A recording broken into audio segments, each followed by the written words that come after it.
Remember what I said in my first February Gumbomb recap about originality? How I said that true originality is nowadays virtually unattainable because of the dwindling amount of concepts that have never been attempted before, and that the word original is now used to describe the uniqueness of one's interpretation of existing ideas? Originality is a very difficult thing to stake a claim on today, with so many ideas executed and repeated ad nauseum. Yeah. That may be the current paradigm in our society, but it's not always true. In fact, I've just been introduced to a unique, fascinating, and novel idea fresh out of the oven. The idea in question, my dear friends, is called The Weeklings, an independently produced animated series by the fledgling animation studio Flydra Creative, founded by President Jabril Mack, Chief of Operations Brandon Chambers, and animation guru JT Hageman. Since its inception back in October of last year, the yet unfinished but promising concept has picked up an amount of steam that's surprising for the nature of its origins. The Weeklings began as a Kickstarter campaign that has proven to be swiftly successful, exceeding its $20,000 benchmark goal courtesy of its 122 backers and amassing a final total of $22,349. Now that I think about it, maybe it's not too surprising, considering that Mighty Number 9, despite being of a different medium, was met with identical fanfare, at least initially. Though I can safely say that the guys behind the Weeklings are faring 20 times better than Keiji Inafune and his fellow quote-unquote video game developer goblins. Because unlike Inafune, Flydra isn't making promises it can't keep. It isn't biting off more than it can chew with unreal stretch goals, lavish backer awards, and a separate goddamn campaign even before the original campaign's completely finished. The backer awards in particular, on top of being lavish, also having the misfortune of being pathetically shoddy. I mean, for crying out loud, what numbskull didn't realize that their specially designed packaging couldn't hold the... well, package. A package that's discolored after the flagrantly misleading promise of boasting full, vibrant colors. It makes no sense! Blah. Enough about that. Enough about Inafune being a delusional scumbag and an out-of-touch cocksucker. On with the premise of The Weeklings. The series is centered on the 7 days of the week. I'm not joking. That's what it's about.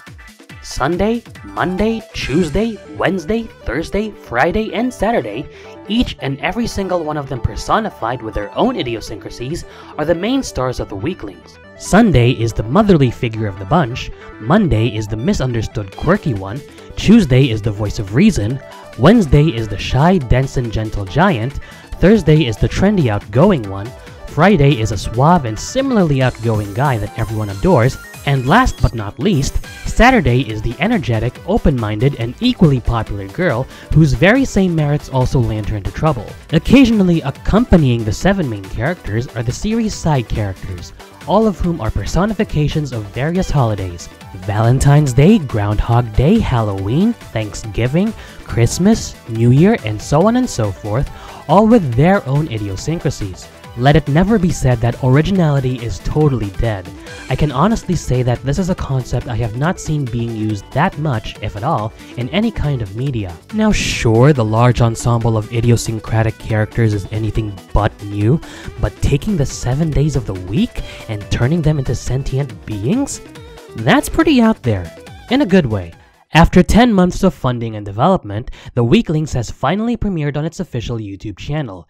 JT Hageman was courteous enough to provide me with a review copy of the pilot. According to him, it's supposed to be marginally different from the finished product. In what way, I don't really know, though I guess we're going to find out together. Regardless, this review is going to be based purely on what I've been given, so I'm most likely going to miss any noteworthy differences. In that case, please excuse me. The pilot, titled TGIM, begins with the 7 main characters getting ready for a special occasion, and that special occasion is some kind of talent show featuring Monday and her pet caterpillar Gurgle. With how awkward of a person Monday is, it goes as well as you'd expect. After everyone in the audience decries her as bizarre, she makes a vow to be cooler, and who better to help her out than Friday? Of course, teaching someone how to be cool can only go so far. In the end, there's only one way to find out if Monday's learned a thing or two: a party held by Leap Day. Thanks to Friday's guidance, she fits right at home with everyone else in the party, but an accident involving New Year's Day calls for her to take action the best way she knows how, which in turn makes her realize that being yourself is the coolest thing you can do. Not a bad start if you ask me for an independently produced series trying to make a name for itself in the most grassroots fashion imaginable. A few observations I want to make, and I can definitely see what JT Hageman meant when he said that there's a little bit of cleanup left to be done. Just from a cursory look, it's perfectly clear that the crew is still getting the hang of the animation process. I'm not talking about the character designs or the backgrounds, which I for one have no problem with. I've seen character designs as wild as these, and there's a charm to the simplistic backgrounds that complement the somewhat innocent and laid-back tone of the overarching premise. Thus, I can appreciate it better than some people might. Getting back on track, I'm referring to the actual animation, which seems sorta half and half here. Half of it is crisp, smooth, and squeaky clean in how they move, particularly with the characters themselves, while the other half kinda feels static and flat, mostly with objects and visual effects, though some characters don't exactly get away scot-free. For example, take a look at Sunday's smartphone when it rings. I see that sort of animation happening quicker and within a shorter range of motion, and depending on the animator's discretion, there could also be a wave of expanding arches to visualize the noise made by the phone. In regards to the visual effects, yeah, they could use some work. Specifically the smoke effect coming from the muffler of Friday's car and the background explosion when Monday puts a pair of sunglasses on. It kinda seems like these effects were added with good intention, mind you, but without even a slight adjustment to one or two of their values. There's also the lack of sound in areas that would have benefited from it or you at least expect sound to be in. Like this back and forth between Monday and Friday and when New Year tries to repair the AC unit with a hammer. The Weeklings was animated with Toon Boom Harmony, composited with After Effects, and edited with Premiere Pro, the latter two of which I happen to use for my content. And it really shows. My hypothesis is that these effects are from a third-party plugin to After Effects and not necessarily After Effects itself, and were included during the composition with, like I said, no adjustment to the available values, or if there are, they are really minute. I'll give Flydra Creative a degree of leniency because it isn't like the animation was done by a third-party studio. This isn't from your Rough Drafts or Top Draws or Toon Cities or Studio 4Cs or Studio Triggers or Studio Gonzos or Rooster Teeths or Mad Houses, none of that. This is an earnest, honest effort from three best friends who live, breathe, and eat animation.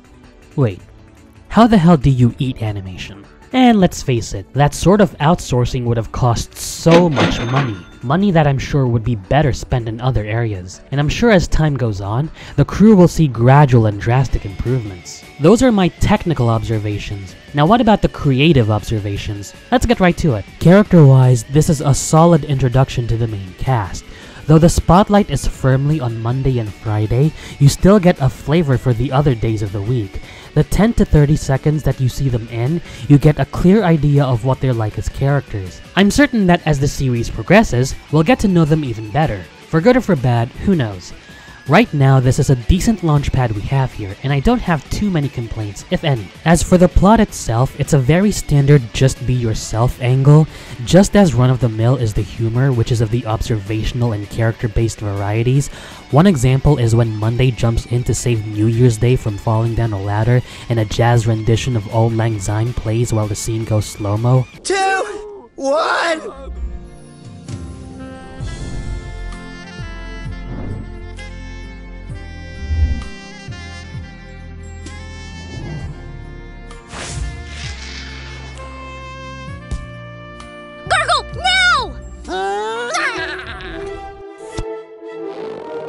I bet Kenny G will cream his pants when he hears this. It's the safest possible way a series could start off, and I say it's for the better. You don't want to deal your best cards too early and set yourself up for disappointment in the future. Think about it like this. If Jailbreak was the series premiere of Steven Universe instead of the season finale, how do you think that would work? Yes, it'll net the demographic in the bag by the Legion, but they'll wind up feeling underwhelmed if the succeeding episodes are standalone stories disconnected from the bigger plot. So to add to a standpoint that I staunchly uphold, it's unfair to see people disappointed not by what the first episode of a series does, but by the fact that it didn't immediately rope them in. First impressions aside, a strong attachment to anything is not an overnight thing. Tying this with Gumball, since I love that show to death, the mixed media aesthetics fascinated me for sure, but I was not 100% roped in during the first, second, or even fifth viewing. Investment takes time, just as realizing hidden potential takes time. Of course, like with most other things, this varies from person to person. Hell, I was roped into Friendship is Magic starting with a 2-part pilot, which for the record is not a popular choice to introduce outsiders to the show through. So if you're like me and have a show that you immediately fell head over heels for, more power to you. With all this being said, TGIM, the pilot episode of The Weeklings, a solid if not mild beginning to a promising series.